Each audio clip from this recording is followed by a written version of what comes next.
થોડાક સમયથી હમણાં જ સિઝન વગરનો વરસાદ આવ્યો તો બધા ભગવાનથી નજીક આવી ગયા. ભગવાનના પ્રાંગણમાં જેટલું કાર્ય થાય ને, આ મારું વ્યક્તિગત માનવું છે.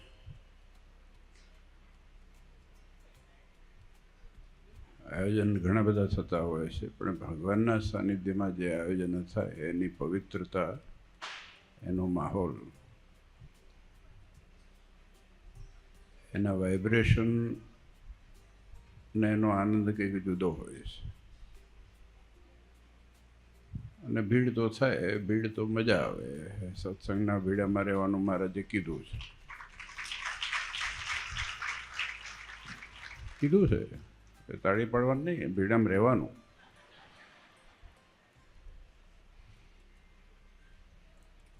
જો આપણે બહુ ભાગ્યશાળી છીએ.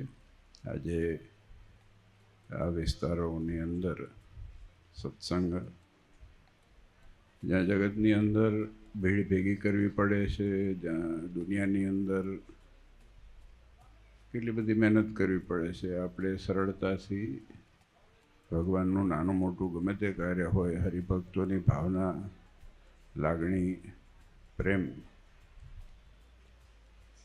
શું થયું, આવો મહંત, આવો આવો, અમે આવી ગયા ને તમે રહી ગયા. તમારો વરસાદ નહોતો નડ્યો ને ક્યાંય? આવો, તમને હાર બાર પહેરાવવાનો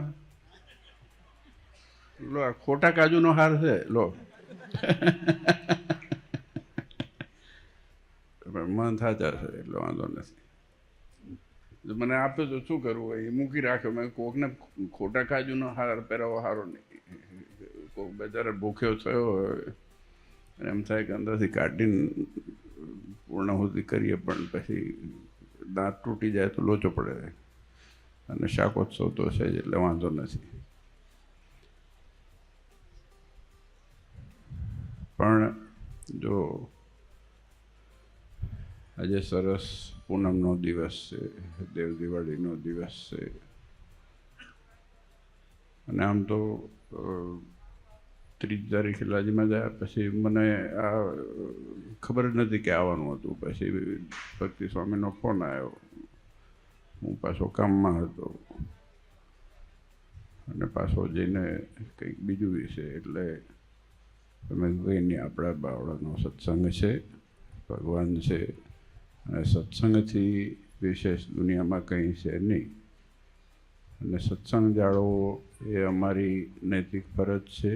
અને તમારા પ્રત્યેની લાગણી ભગવાન તમે રાખ્યા છે, જે સાચવીને રાખ્યા છે, જે દ્રઢતાપૂર્વક રાખ્યા છે, સત્સંગ જાળવીને રાખ્યો છે, એ બહુ મોટી વાત છે. આ દુનિયામાં સત્સંગ, સંસ્કાર, પરંપરા, સિદ્ધાંત, આ બધું જાળવીને રાખવું છે ને, એ આજના યુગમાં એ મોટામાં મોટું ઘરેણું છે. મોટામાં મોટું ઘરેણું છે. ગમે તેટલી વીંટી પહેરો કે જે પહેરવું હોય પહેરો, પણ મોટામાં મોટું ઘરેણું જો હૈયાનું હોય તો એ આ પરંપરા, આ સત્સંગ, આ ભગવાન સાચવી રાખવા એનાથી મોટી વસ્તુ જગતમાં નથી. આ હકીકત છે. કારણ કે વિચાર કરો કે આજે સમય છે નહીં કોઈના પાસે સમય નથી હોતો. ધક્કા મારી મારીને દુનિયા ચલાવવી પડે છે. એમાં આ બધા ડબલા આવ્યા પછી વધારે સમય તમે જાણો છો. પણ આજે 4 આંખ થાય ને તો એનો ફેર પડે છે.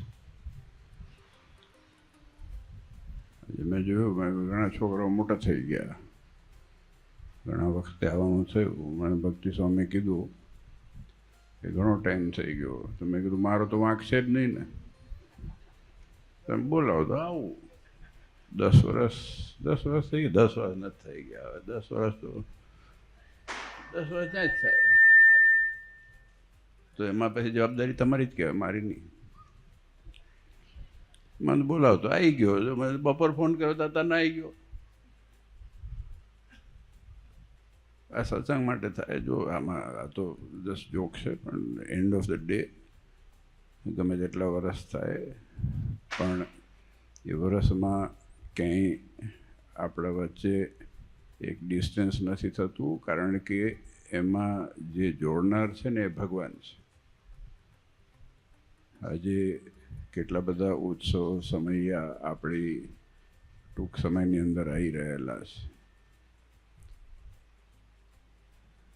એક તો સમયો જ આવવાનો છે. જેતલપુરનો 200 વર્ષ આવવાના છે, અને આ 25મો પાટોત્સવ છે.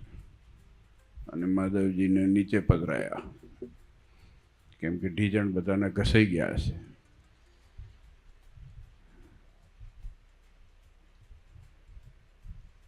નીચે રાખ્યા હોય ને તો વાંધો ના આવે, નીચે જે નારાયણ કરીને નીકળી જવાય. હનુમાનજી ગણપતિ અડધે છે એટલે એમાં વાંધો નથી. જો છેક ના પહોંચે તોય ભગવાનના દર્શન તો થઈ જાય ને.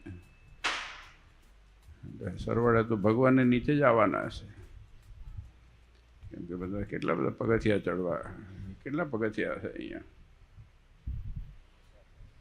કેટલા કોઈ ગણ્યા છે પગથિયા? તમે ચડ્યા છો ઠક્કર બાપા? ચડ્યા જ નથી ઉપર? બોલો, ગણ્યા નથી કે ચડ્યા નથી? સારું, તારે નથી જતા. જો સ્વામી કહે છે પછી લિફ્ટ મૂકવી પડે. ભગવાન સરળ છે. તો જો મને છે ને તીખડ કરવાની ટેવ છે, બાકી ભગવાન સરળ છે. અને જે મંદિરમાં છે એ આપણા હૈયામાં છે, જે હૈયામાં છે એ આપણા ઘરમાં છે. આજે મહારાજે જ્યારે મંદિરની સ્થાપના કરી ત્યારે આ બધી વાત ઘણી વખત કરેલી છે કે મહારાજે કીધું કે અમારે તો ગામોગામ મંદિર કરવા છે, અને બધા ટેન્શનમાં આવ્યા. પછી કે શહેરો શહેર કરવા છે, ને ગામોગામ કરવા છે, ને શેરીએ શેરીએ કરવા છે. આનંદાનંદ સ્વામી કીધું કે એક કરતાં કરતાં દમ નીકળી ગયો, અને ક્યાંથી આ બધું કાઢ્યું છે? તો મહારાજ કે અમારે વ્યક્તિ દીઠ મંદિર કરવા છે. એટલે સમજનારા સમજી ગયા કે જે ભગવાનનો ભક્ત છે ને એ ચાલતું ચાલતું મંદિર છે. ભગવાનનો ભક્ત છે ને ચાલતું ચાલતું મંદિર છે, કારણ કે એમાં ભગવાનના સંસ્કાર હોય, એમાં ભગવાનના પ્રત્યેની નિષ્ઠા હોય છે. નહીં તો આજે શું આકર્ષણ છે કે શું લાગણી છે કે શું આમાં છે, શું કે આપણે બધા ભેગા થઈને રાજી થઈને ભગવાનનું ભજન કરીએ છીએ. આજે તમે આટલો સમય કાઢી, હરિભક્તો, બહેનો, ભાઈઓ, દીકરા, દીકરીઓ આટલો સમય કાઢી અને આ 2025ના નવેમ્બર થઈ ગયો ને, નવેમ્બરની અંદર સમય કાઢીને આવું, મને તો એમ થાય કે આ બધું ચમત્કાર આ જ છે. નહીં તો પેલા બેસતા વર્ષે જવું પડે ને. આપણે બેસતા વર્ષે નથી જતા, ખાલી કેમ છો કેમ નહીં કરવા. અમુક હૃદયથી જઈએ, અમુકને આપણે સામેથી ઈચ્છા થાય. અમારા બાપુ કાયમ આવે જ છે, બાપુ કાયમ આવે છે, અને અમને ખબર જ હોય નાના મોટા પ્રસંગે. અને એ તો ફેમિલી મેમ્બર છે એટલે જુદી વસ્તુ છે. પણ ઘણી વખતે આપણે ધક્કા મારી મારીને જવું પડે, અને તમે ના પાડો ને તો બહેનો લઈ જાય. જવું પડે, વ્યવહાર કહેવાય, વ્યવહાર કહેવાય. એટલે વ્યવહાર કરવામાં પછી જાણે જવું પડે. પણ આજે એવી કઈ વસ્તુ છે કે આપણને ખેંચીને ભગવાન સુધી લાવે છે, ને આજે આટલો સમય આપણે ઉપયોગ ભગવાનને અર્થે કરીએ છીએ. તો એ ભગવાન સ્વામિનારાયણે જે આપણને સંસ્કાર આપ્યા છે, આપણા વડવાઓને સંસ્કાર આપ્યા છે, અને એ વડવાઓથી આપણને મળેલા સંસ્કાર જે છે ને એ આપણે જાળવી રાખ્યા છે ને જાળવવાના છે. એ બહુ મોટામાં મોટી વસ્તુ છે. આ બધા મંદિરો એટલા માટે જ થાય છે, આ બધા ઉત્સવ સમય એના માટે જ થાય છે કે આ ભવિષ્યની પેઢીમાં આ બધા છે ને, આ બધા જો વાદળી ટી શર્ટવાળા બધા બધા મોટા થશે, ભગવાનના દર્શન કરશે કે બે ઘડી ભગવાનનું સ્મરણ કરશે તો એના જીવનું રૂડું થશે. આ બધું કરવાનું એનું છે ને, આપણે બધા ધોળા થઈ ગયા. એટલે બહુ અગત્યની વસ્તુ છે સત્સંગ. આજે આપણી પરંપરા ક્યાંય પણ ખંડિત ન થાય ને એની બહુ જરૂર છે. એની તકેદારીને એનો ખટકો રાખવો છે. મેં આજે સવારે જ વાત કરી કે મહારાજે શિક્ષાપત્રીમાં જે વાત કરીને એ શિક્ષાપત્રીમાં આજ્ઞા કરી, એમાં ખાસ કરીને આજ્ઞા પછી લખ્યું છે કે સાવધાન પડે આનું પાલન કરવું નિત્ય પ્રત્યે. એમ નથી કીધું કે લખ્યું એટલે પછી વાંચી નાખ્યું અને પતી ગયું છે. સાવધાન પડે, સાવધાન, સચેત થઈને, જીવંત રહીને, જીવંત થઈને. અને જેટલા આપણે સજાગ રહીએ, જેટલા આપણે આપણા પરિવાર માટે, આપણા દીકરા દીકરીઓ, બધું આના માટે જ છે. સરવાળે તો આના માટે છે ને. ધોળા શેના માટે કરીએ? શેના માટે ગાડીઓના પૈડા ફરે? આપણે શું લઈને જવાનું છે મને કહો તો? બાંધીને લઈ ગયું છે? 4 નારિયેળ મળે તો એ સારું છે, ચારે બાજુ લટકાવવા. પણ વાસ્તવિકતામાં આપણા દીકરા દીકરીઓમાં સંસ્કાર જળવાઈને રહે, ભવિષ્યની પેઢી સચવાઈને રહે, એટલા માટે આ પરંપરા જળવાઈને રાખવાની છે. આજે ગૌરવ અને આનંદની વાત છે કે દેશમાં વિદેશમાં ચારે બાજુ આપણા સત્સંગનો વ્યાપ છે. અને યુવાનો, બાળકો, વડીલોના માર્ગદર્શન નીચે હમણાં લાજીમાં જર્મની ગયા અને હમણાં આપણા પીપી સ્વામીએ કે આજે જવાના હશે. રાધે કથા વાંચીને જર્મની જવામાં તો મજા ના આવે. એટલે પછી આ બધું ફરવા, ઓલું પ્લેનમાં બેસવાનું નરક સમાન જ છે. જે જતા હશે ઉત્સાહ મૂકવા જતા હોય ને, એને આનંદ હોય કે જાય છે એનું, જાઓ થોડોક ટાઈમ શ્વાસ લેવાય. અમે અને જે બેઠો ત્યાં સુધી રાજી હોય, પછી બેઠા પછી ખબર પડે કે કેમ કેળો હરખી થાય છે. પણ આપણા દીકરા દીકરીઓ જ્યાં જ્યાં જઈને વસ્યા છે, હમણાં જ દુબઈ પણ ગયા હતા 2-4 દિવસ આપણા દીકરા દીકરીઓ છે. તમારા ઠક્કર ઘણા બધા છે, ઢગલાબંધ આ બધા વિસ્તારમાં ઠક્કરો બહુ છે. અમુક પટેલના નામ દીધા. મેં કહ્યું પટેલ ક્યાંથી આવ્યા? અહીં તો ઠક્કરના બધું બહુમતી ઠક્કરની છે. બાપુ આપણે અહીંયા લોબી કે લોબિંગની જરૂર પડે તો કહેજો અમને.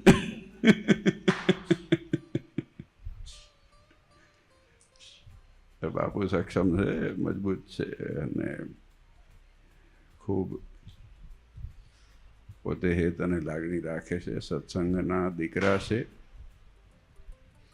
અને એ જ હું કહું છું કે આજે શું નાતો છે આપણા બધા વચ્ચેનો? એ ભગવાનનો નાતો છે. ભગવાનનો નાતો છે એટલા માટે થઈને આપણે જોડાયેલા છે.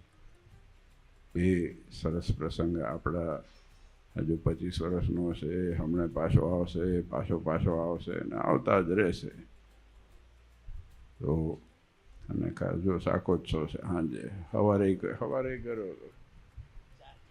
4 દાડાથી શાકોત્સવ જ હાલે છે. અમારે રોજ આ ઘરે જઈને તારે કાઢીએ તારે અંદરથી જો ભૂલ શીખી રસોઈ એમ કે આ રીંગણાનું શાક મેં કે બહાર નીકળી હતી. તમને બધાને વાંધો ના આવે, 2-4 દાડે એકવાર ઘાય ચડે. અમે દિવસમાં 3-4 વખત વઘાર કરતા હોય ને એટલે અંદર નાકમાં એટલું ઘૂસી ગયું હોય ને બાપુ સાચું એવી દાંત ચડે ને. આમ રીંગણા શાક જોઈને એમ થાય કે આ કાઢો નહીં. પાછું આવ્યું એટલે અને પાછું અંદર પહેરી જાય વઘાર, પાછો નાકમાં જ પહેરી જાય, કપડામાંય પહેરી જાય. પણ જો આ તો શાકોત્સવ તો બરાબર છે, પણ આ મૂળ તો ભગવાનનો પ્રસાદ છે.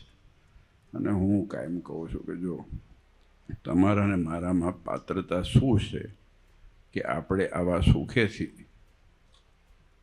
સુખેથી આ ગાદી તકિયા કાલમાં સૂર્યની ગાડીઓને ફાડીઓમાં ફરીએ છીએ બધા, અને એર કન્ડિશનમાં આમાન તેમાન બધું, આ બધી જે સગવડ છે એ ભગવાનને લીધે થઈને છે. એટલે હું ઘણી વખત વાત કરું, શાકોત્સવ હોય ને તો આપણે કાયમ યાદ ન કરતા હોઈએ, કદાચ કાયમ યાદ ન કરી શકીએ. રોજ જમવા બેસો, યુઝ્યુઅલી તો ભગવાનના ભક્ત હોય તો ભગવાનનું સ્મરણ કરે જમતા પહેલાં, પણ તમે કદાચ ના કરી શકો તો કોક દાડો આવો ઉત્સવ આવે ને ત્યારે એક બટકું જ્યારે રોટલાનું મોઢામાં નાખે ને એક વખત એક બટકા પૂરતું જ, પછી તમે તારે ગપ્પા મારવાનું શરૂ કરી દેજો. પણ એક બટકું નાખો ત્યારે એટલો વિચાર કરવો કે આ ભગવાનના લીધે થઈને આપણને મળે છે. આ હકીકત છે હો. નહીં તો તમારા કે મારામાં કે તમારામાં આટલી પાત્રતા નથી કે આપણને 2 ટંગનું પૂરું થાય. એટલે મેં આજ સવારે જ યાદ કર્યું હતું આમ, મેં કીધું આ તો ખુલ્લે આમ કહું છું હું, મેં કહ્યું ભગવાન ના મળ્યા હોત તો આપણી દશા શું હોત? તમે વિચાર કરો. તમે કંઈક ખૂણામાં બેઠા હોત ચડ્ડી પહેરીને, અમે છપે આમ ક્યાંક ચડ્ડી પહેરીને બીડી પીતા હોત, અમારા મહંત સીધી સદની જાડીમાં તાવીજ બેસતા હોત. આ હકીકત છે, વાસ્તવિકતા છે. જો ભગવાન ના મળ્યા હોત તો આપણી શું દશા હોત? આ તો છે ને, જે ભગવાન મળ્યા ને કુંડળી ભેગી થઈ ને, જેમ બહેનોની એક સામાન્ય ઘરની દીકરી હોય એને ધનાઢ્ય એવો ઘરમાં લગ્ન થાય તો એને કંઈ વારસો માગવો ન પડે, ઓટોમેટિક મળે. એમ આપણા લગ્ન કે આપણી કુંડળી ભગવાનના ભેગી ભળી છે ને તારે આ બધા 4-5 આ હકીકત છે. આપણે બેવન જામ કોઈ નથી મળતું, પણ એ ક્યારેક યાદ કરી લેવું કે આજે છે ભગવાનના લીધે થઈને છે. આ તો હું નાભીથી કહું છું. આપણે છે ને કોઈક વાર ભૂલી જઈએ છીએ, ઓર જતા રહીએ છીએ. અને આ દુનિયાનો ભીડો એવો છે ને કે એમાં માણસ ભૂલી જ જાય છે. પણ હકીકતમાં ક્યારેક જ્યારે આવો સમય મળે ત્યારે યાદ કરી લેવું. ક્યારેક બટકું રોટલું ગયું ક્યાંક મળે આવી રીતે પ્રસાદ તરીકે, ત્યારે આમ વિચાર કરીને હાથમાં લઈને ખાલી જોજો ને સામે કે આપણે ના મળ્યું હોત તો કેટલી દુનિયામાં પ્રજા છે જેને 2 ટંગનું પૂરું નથી થતું, અને આપણે લાડવા ખાઈને તાજા થયા. હમણાં અમે અંદર ગયા તો અમને કીધું કે ઘારી છે અને હાટા છે. મેં કીધું પેલા કોલેસ્ટ્રોલ છે, મને નથી પણ સાચવવું પડે. આ તો બધું ગોળીઓ ખાવી પડે. પણ ભગવાનની કૃપા છે કે આજે આ બધી વસ્તુ મળે છે ને એના માટે ગ્રેટિટ્યૂડ, એના માટે આપણે એપ્રિસિએશન, એના માટે આપણે કૃતજ્ઞતા જેટલું ભગવાનનું આપણે ઋણ અદા તો કરી શકીએ એવા છે જ નહીં, પણ એની સ્મૃતિ કરીએ ને કે આના લીધે થઈને પ્રાપ્તિ છે, આ બહુ મોટી વાત છે.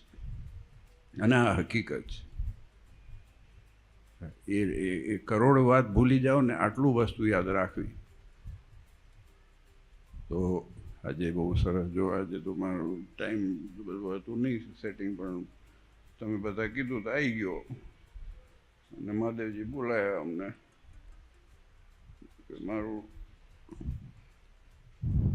બીજો પ્રોગ્રામ હતો, પણ કંઈ વાંધો નહીં, ભગવાનનું કામ હોય. પહેલાં સરસ કાર્ય થયું, સરસ ઉત્સવ થયો. અને હજી તો ચાલવાનો 7 તારીખ સુધી છે ને, 2 દિવસ છે.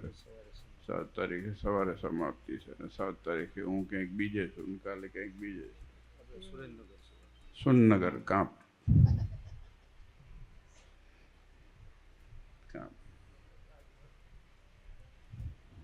અમને ખબર છે, અમે ઘાટના પાણી પીધેલા. બાપુ અમારે રખડવાનું એટલું બધું થાય છે ને, તો કોઈક વાર એવું થાય કે આ બધું મેં તો આપને એકવાર ચાલો કર્યો હતો. પણ આનંદની વાત છે બાપુ, આજે જો આ બધા અહીંયા મળ્યો આપણો પરિવાર, અને એ હેત અને સ્નેહ છે એ જ આપણું મોટામાં મોટું ઘરેણું ગણો, સંપત્તિ ગણો, દાગીનો ગણો, જે ગણો, આપણા જીવનની પ્રાપ્તિ ગણો, એ આ જ છે. ખૂબ આનંદ થયો. જો આ સત્સંગ છે ને જાળવીને રાખજો. મારી ભલામણ ખાલી એટલી છે, જો હું ઉપદેશ આપવા માંગતો નથી, જરીકે ઉપદેશ આપવાનો કે ઉપદેશ કોઈ સાંભળતું જ નથી. સાચું કહું, તમારો જ નથી સાંભળ્યો તમારા છોકરાઓ એને, અને મારો હું કેટલી વખત કીધું, મેં 50 વર્ષથી ભોંકું છું, કોઈ સાંભળતું નથી. 53 વર્ષ થયા, બોલીને થાકી ગયો છું, કોઈ સાંભળતું નથી. કોઈ એટલે કોઈ નહીં. હું પછી મારી જાતને જ કહું છું.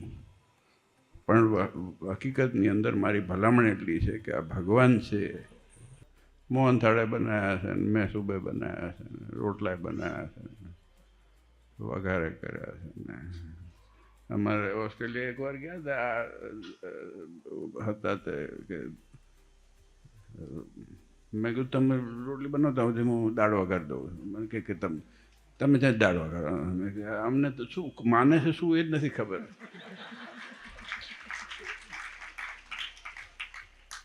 એક જગ્યાએ કંઈક સભામાં કોઈક સ્વામીએ પ્રવચન કર્યું, એ કે બામણને ખવડાવતા શું આવડે, બામણને બનાવતા શું આવડે. મેં કીધું 1 મિનિટ બરોબર સંચાલક જ હતા. મેં કહું બરાબર. તો બધા સન્નાટો છવાઈ ગયો. હવે શું બોમ્બ ફૂટશે. મેં કીધું આ સિંહાસનમાં તારો બાપ બેઠો છે, બામણ કસાઈ છે, જેનું ખાઈએ છે બામણ છો એટલે.